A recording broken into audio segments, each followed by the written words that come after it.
3, 2, 1.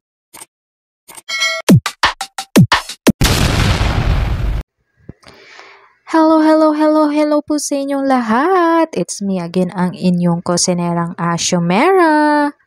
And for today's video ay magluluto po tayo ng miswa soup with patola. So, ang gagamitin kong pansahog sa ating miswa ay beef. So, hiniwa ko lang po ng maliliit muna. Ayan, as you see. Or depende sa inyo kung gaano kalaki na hiwa ang gusto nyo at kung gaano karami ang isasahog nyo.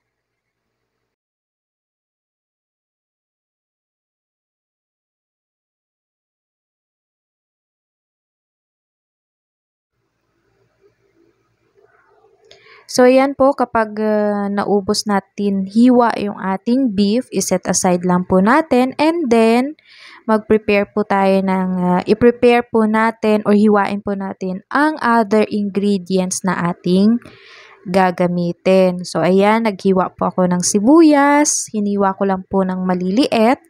And then, after natin hiwain, iset aside lang po ulit.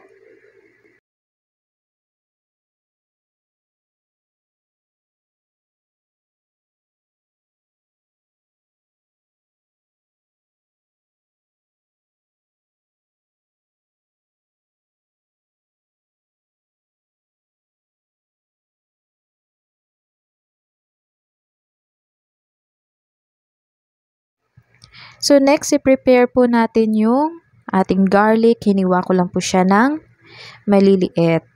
Kayo na po bahala kung gaano karami yung gagamitin nyo. Since hindi ako mahilig sa garlic, so 2 piraso lang ginamit ko. And then, sinet aside ko. Next natin gagawin is, babalatan po natin yung ating patola or inipan sahog na gusto nyo ilagay.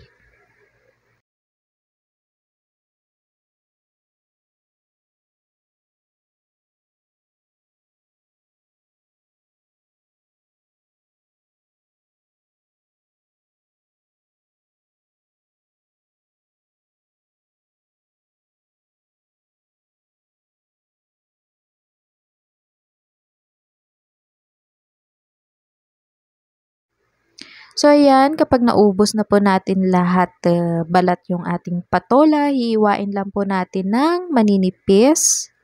So, bahala din kayo kung anong klaseng cut or anong klaseng hiwa ng patola ang gusto nyo. Tapos, pag nahiwa na natin, ilagay na natin sa isang lalagyan and then set aside lang po ulit.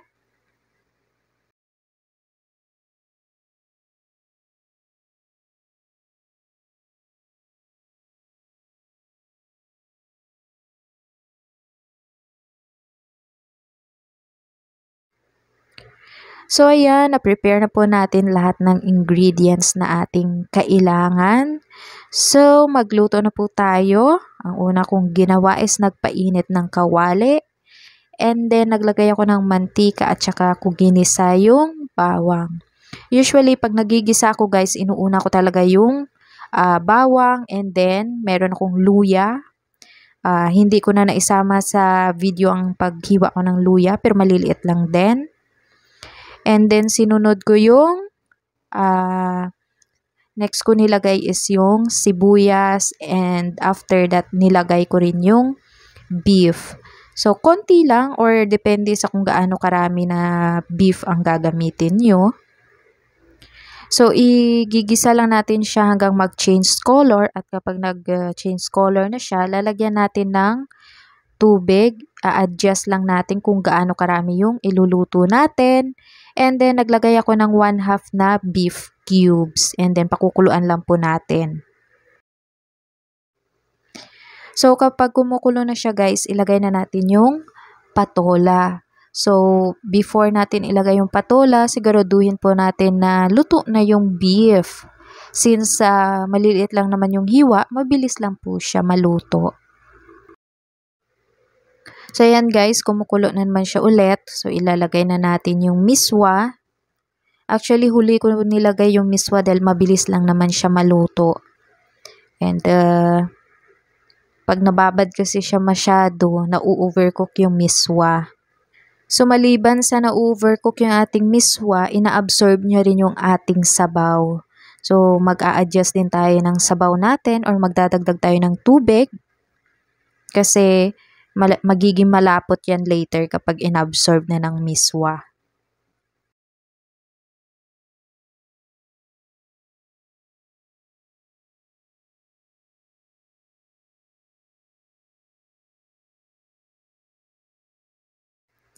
So, ayan guys, luto na po yung ating miswa soup.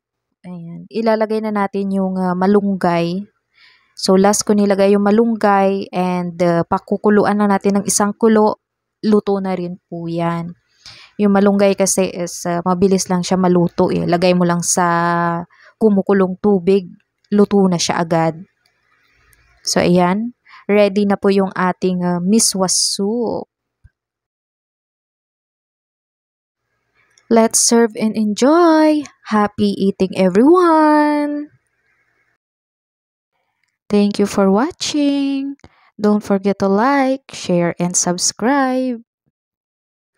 Please connect po guys sa aking other social media account, ang aking Facebook account, ayan po, nasa screen, at ang aking TikTok account ay nandiyan din po sa screen.